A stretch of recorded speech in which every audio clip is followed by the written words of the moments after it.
All right. Hello, everyone out there in internet land. I am Devon Harris, a three-time Olympian, founding member of the Jamaican bobsled team. If you have seen that movie, Cool Runnings, yeah, I am one of those guys that they made fun of.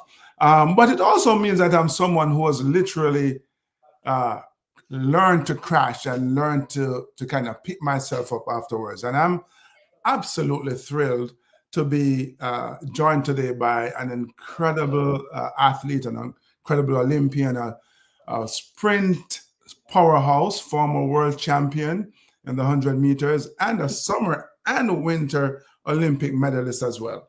I'm talking about none other than Lauryn Williams, my good friend, who knows a little bit about taking a few falls. Lauren, how are you? Good to see you.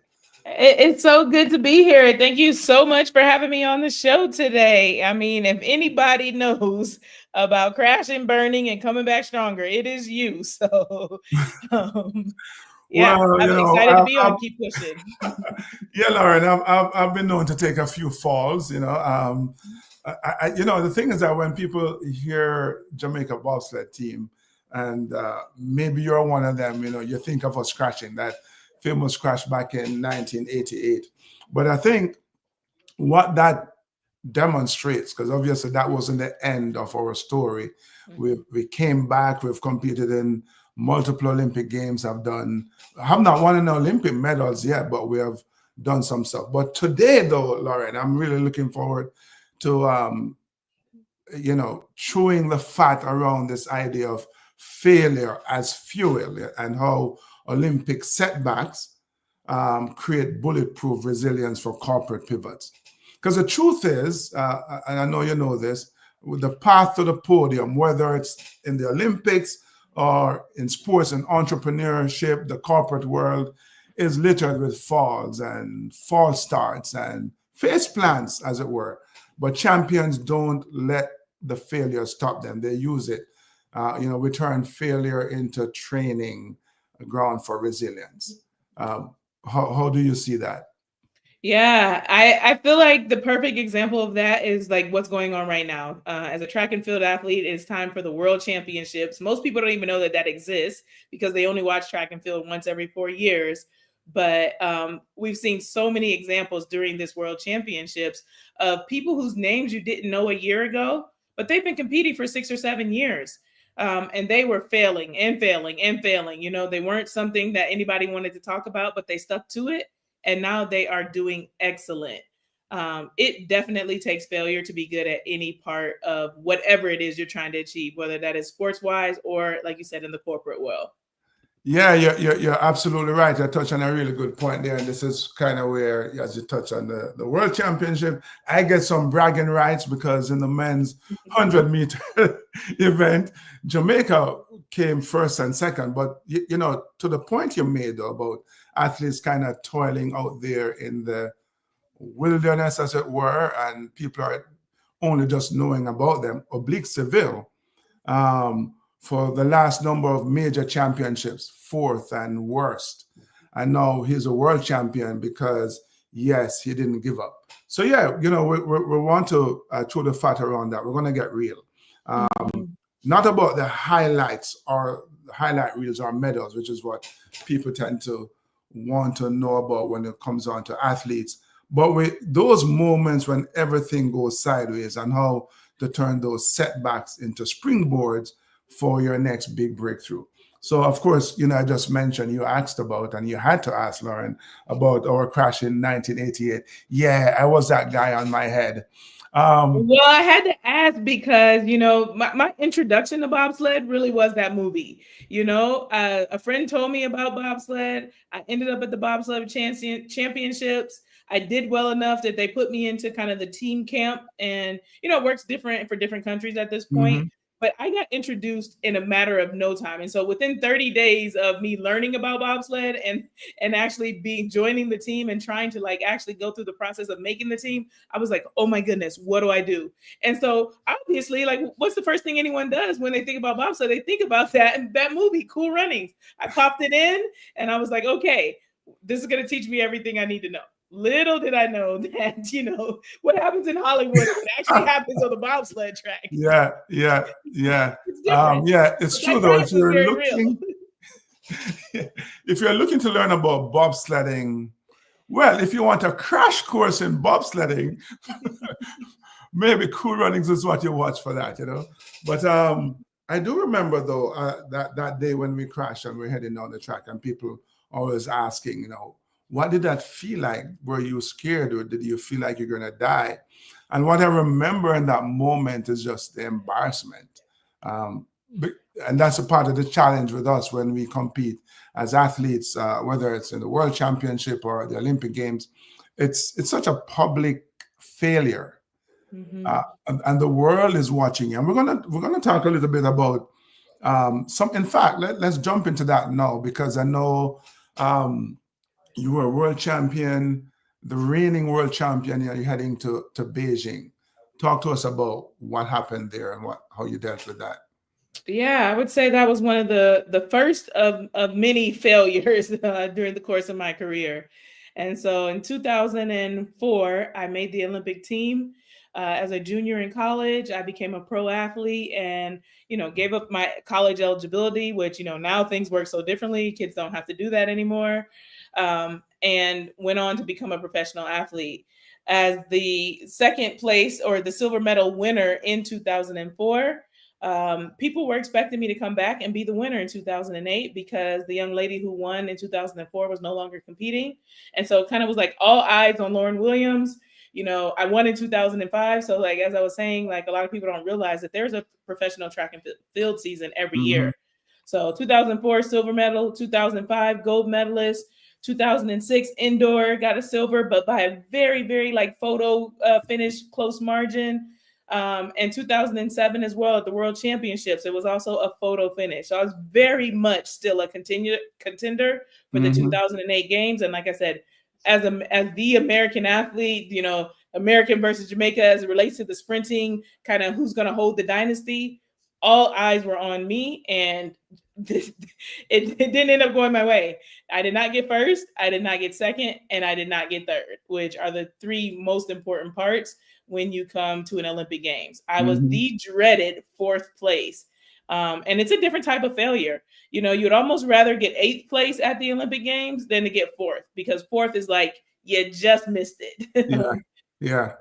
And I never came that close to winning an Olympic medal. So I can only imagine, and I've heard, and I'm hearing from the horse's mouth now. But yeah, I think failure in any scale, at any level, with any degree, sucks. It doesn't feel good.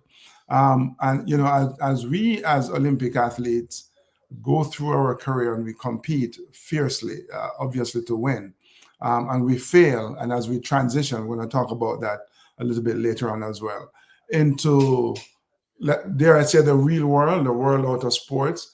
But we can look into the corporate world, entrepreneurship, the professional ranks, and see that people are experiencing the same things. I guess we could call them corporate athletes in a way. And, somebody may be doing really well first quarter, second quarter, third quarter, and our company could be doing well. And then, they expect that, we're going to end the year in a bang or with a bang, and the bottom kind of fall out, right? And in that way, it's also a public failure as well. But I guess people like you and I can tell them to take courage. That is not the end of the world. It doesn't feel good in the moment, but it's also a chance to develop what we call resilience, and those resilient muscles, that ability to fight back, to bounce back. Talk to us a little bit about how you have been able to bounce back from some of the failures that you've experienced. Yeah, I mean, what comes to mind for me is fast forward 2008. Like I said, it was a tough time getting fourth place, and I kind of felt like a failure. But I decided to keep competing, keep training. And that year, my dad also passed away, and so I had to kind of just like look at life, look at the meaning of life, look at what I wanted to do, what I wanted to be, who I wanted to be, not just on the track but off the track. And I started to make changes to just like my general life and the preparing for life after sport in 2008, despite the fact that I was able to compete again in 2012. Well, in 2012, what kind of failures was I up against? I did not make the Olympic team in my individual event. So I was a 100-meter runner. The main thing you try to do at the USA Championships is get 1, 2, or 3 so that you can make it onto the Olympic team. And then you would also maybe be able to compete for the relay.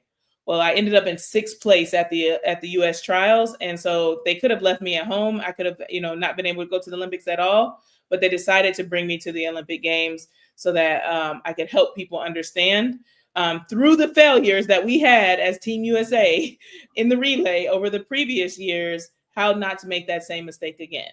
Because in 2004, we were not successful. 2008, we were not successful. And we easily had the 4 fastest people in the world at the time. There was no reason that we shouldn't have maybe even won the gold medal, but also broke the world record in 2004 and 2008.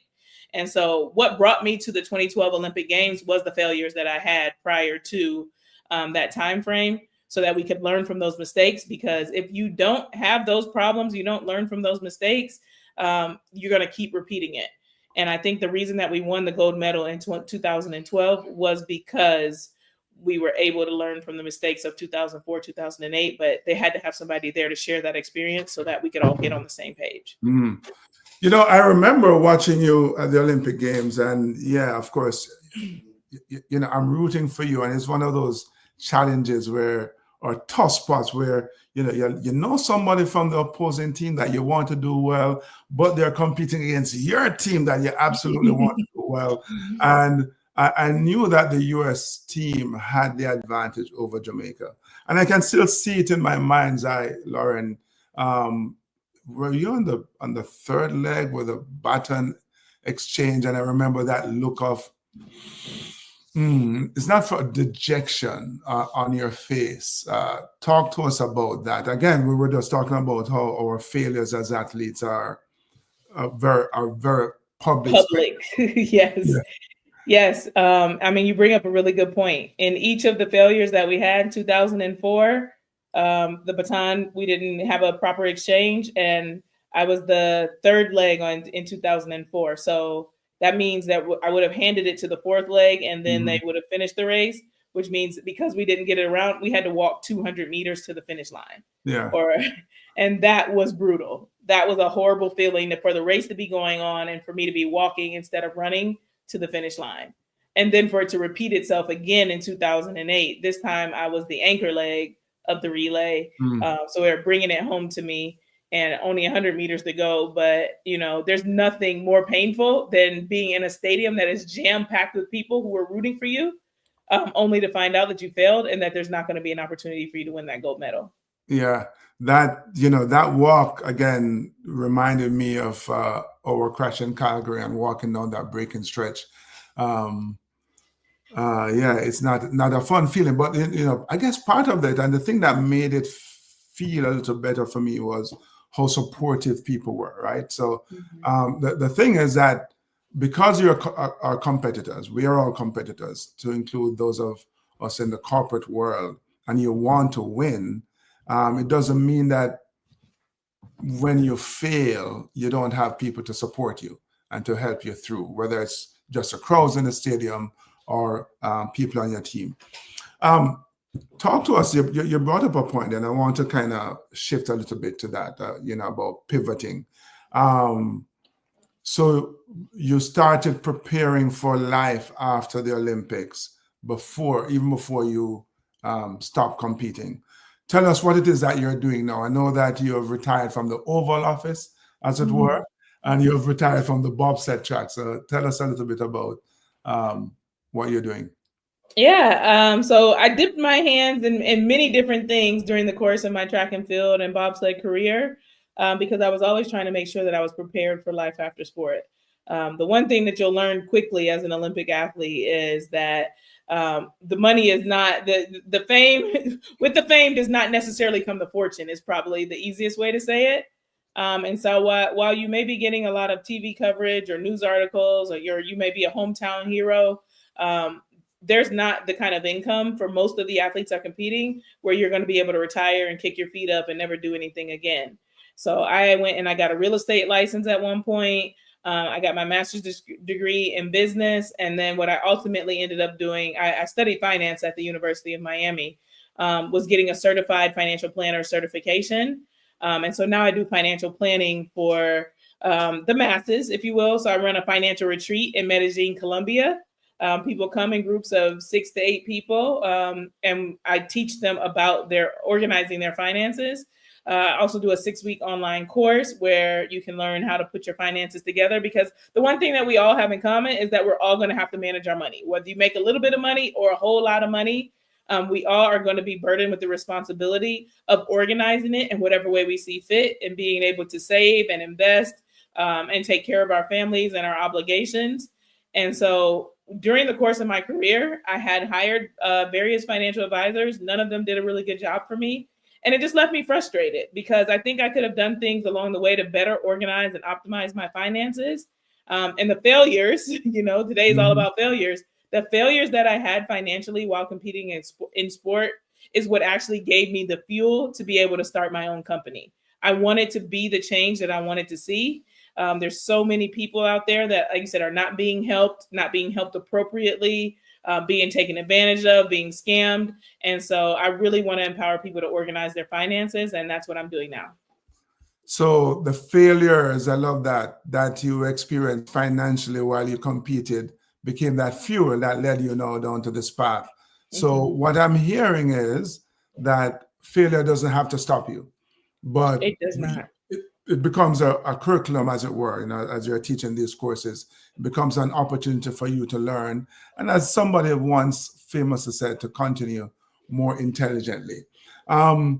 So let's talk a little bit about this path to success, because, I think many of us, when we have a goal and we are really motivated and we start putting in the effort to go achieve that goal, we somehow think that it's going to be a straight line, that we're going to, get up early at 5 and start busting it out until midnight, and bam, it's going to happen.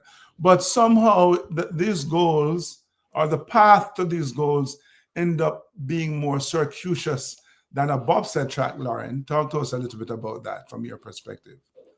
Yeah, I think that, what people don't really understand is like what goes into winning and what also goes into losing. You can do everything right and still come up short some days, because the spirit of sport is being competitive. So with track and field, you line up with 8 people on the line. Everybody has done everything they possibly could to prepare for that moment in time. And just because you prepared the best, someone still has to get 8th place. We can't have 8 people get 1st place. It's just not an option for that. And so even when you do everything right, you can still fail. And I think that's something that's really hard for people to understand. You're like, but I tried so hard. I stayed up late. I got up early. I ate the right things. And also, I think when we think about this, it's like, this is where you need to change the way that you measure your success. Because did you really fail just because you didn't get 1st place? Maybe you had a personal best time. Maybe you just did leave it all on the track that day. Maybe you left it all on, in that meeting. You didn't win the client in that corporate job, but you did everything you could. And so you can be proud of the work you did. Instead of us like really counting things sometimes as failures, we need to look at like, what was the success that I had, despite the fact that I didn't reach the goal that I set out upon.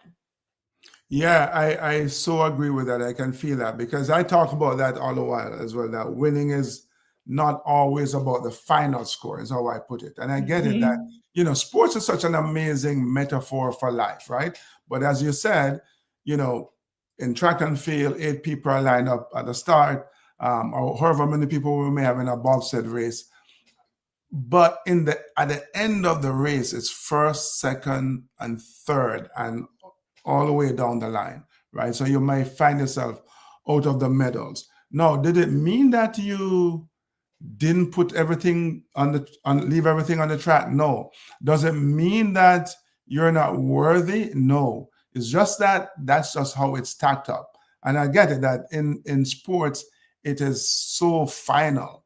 I look at our team though back in '88, and yes, we crashed. And in the grand scheme of things, that's an absolute failure. We know that. But did we really fail? I don't When think you so.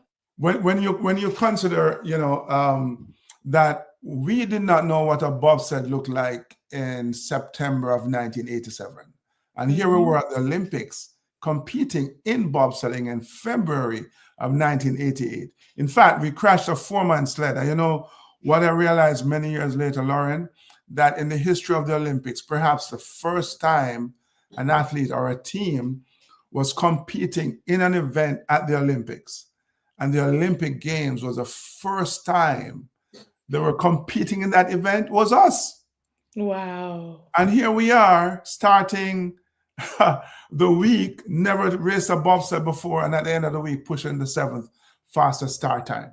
And Hmm. so I get it that in the corporate world, it's like, did you hit the leaderboard or did you not? Did you um, hit the quarterly numbers or did you not? And then you have investors and so on who wants to see those absolute numbers. But I think we have to learn to give ourselves a little grace. And as you said, did we leave it all on the table? What did you learn along the way, though? Um, how have you grown, and have you been able, as our team were able to do, inspire others along the way to become or to go pursue their unlikely dreams as well? I mean, Yeah. And yeah. I think that's the biggest piece of the puzzle right there. Reframing your failures to understand like where you were successful. Think about all the things that you all accomplished. Like you said, kids all over Jamaica now know about another sport. They know another way out.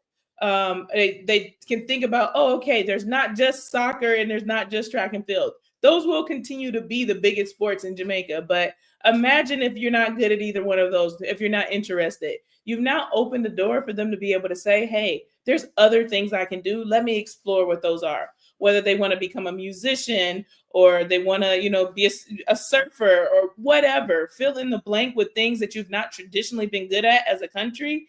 By you all just stepping out there and competing, you open the door for a whole country of people, a whole generation of children that were coming up behind you to be able to say, here's something else that I can do if I just put my mind to it. And that has a bunch of value. And the prize that the country had for you because you went to and did something no one else had done before. Mhm, And the way mhm. that you carried yourself afterward. Like you said, the failure happened, but what happened? You guys got up and kept on going. Yeah, So yeah. hey. I tell you, I was at the Olympics in Vancouver 2010, and I ended up calling my teammates and I said, I think I'm only beginning to understand the impact we have had on the world. You Mm-hmm. mentioned, inspiring young kids in Jamaica. Well, here it is. I was meeting this lady from Eastern Europe, spoke very little English, and she began to tell me about how much our store impacted them, how much was inspired by it. And as I thought about the kind of the broader landscape, I realized, you know what? Most people don't even remember who the medal winners were in 1988, but they remember our story. And it's not because they're disrespectful of the medal winners. I think what it is that they're able to resonate with our stories so much better because we represented all those dreams that they had, that they were afraid to go out and go pursue just in case someone laughed at them or just in case they failed. Mm-hmm. And we went out being the butt of many jokes, and then we crashed spectacularly, and then we walked away, so to speak, from that mayhem. And so people saw that and go, wow, if they can do it, we can do it as well. So let's talk a little bit then, Lauren, about, I guess, the mental grit. The One of the words I use all the time when I spoke is a cojones that people need. What does that word mean, though? I don't even know. But what do you think that takes or is required to get over the failure? I think it requires, come on, humility. Humility is important because, like you said, it's not easy to walk to the finish line after a big failure. It's not easy to show up again. It's not easy to show your face at the next, fill in the blank, whether it's at the practice track after the race is over and everybody just watched you fail, whether it is at a speaking engagement in the future, whether you come home and, everybody in your country was planning or your town was planning a parade for you. It is so hard when people were counting on you and you did not deliver, to kind of, pull your head out of the sand and just keep going. But when you know that you have tried your best, you have done everything in your power, and something just didn't go right that way, you don't have a reason to be ashamed. And so that mental grit is really all about saying, hey, how can I process what went wrong here? How can I continue forward in light of what went wrong here? And how can I face the people and the circumstances that are yet to come, so that I can go again? Because this is just one competition. It's just one opportunity. And so in the moment, especially at something like the Olympic Games, everybody doesn't get to go to the Olympic Games 3-4 times in their life. Most people never get to go. So we're already in the 1% by being able to compete. And then to go multiple times, you're in the 1% of the 1%. And so you might not get another chance, but if you change your mindset and say like, okay, I didn't get it right this time, but I want to do it again and I want to do it better, and you immediately change your focus for whatever it is that you failed at, then the opportunity can present itself again. And I think mental grit is about that. It didn't go well today, but there is always tomorrow. Yeah. Reframing, you used that term earlier, and it's actually something I spoke about. I speak about every now and again, because you're right. It is looking at that experience and then mentally almost flipping the script. Like, okay, I didn't hit the final goal, the mark that I wanted to hit, but how does this serve me? Sometimes and it's not just semantics. We say that the challenges, the failure isn't happening to us or to me, but for me, for us as a team.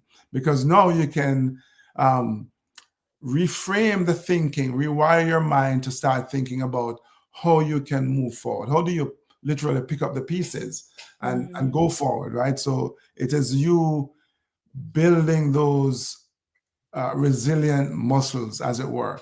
But then also this business of, we're talking about reframe, relaunch. Like, I'm not going to sit here and, wallow in self-pity, but start looking at and studying the failures. So figuring out, what did I do wrong? Where do I need to, what weaknesses do I need to work on? What new knowledge do I need to acquire? Who can I contact with, collaborate with? Is it a coach? Is it a peer?